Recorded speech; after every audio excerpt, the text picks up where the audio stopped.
Hello everyone, it's Mary Beth. I wanted to go over a quick tutorial on how you can put a link to log into Materio on your website for your clients. So you can choose where to put this on your website. I'm just using an example website here, but there are two ways that you would do this. You would simply come in and do new. Let's say you're using Squarespace. A lot of us use that as a website. You could do a new button and you could just say this is client login.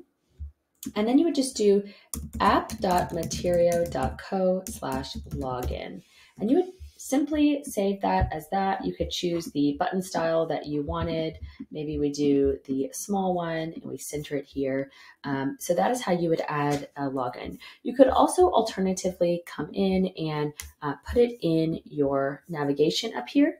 So I think we can do a link here. Yeah, so let's do a link plus link. And then here we could do client login.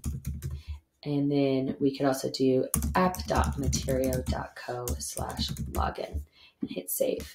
And so now I will have a client login at the top of my page. If I view this in real world, I could click this and it should direct you right to login to Materio.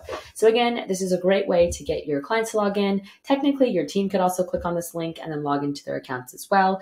But that is how easy it is to apply a link to your website, whether it's a link or a button, to direct your clients over to log into their client portal. We hope this helps. If you have any questions, you can always reach out to us at hello@materio.co.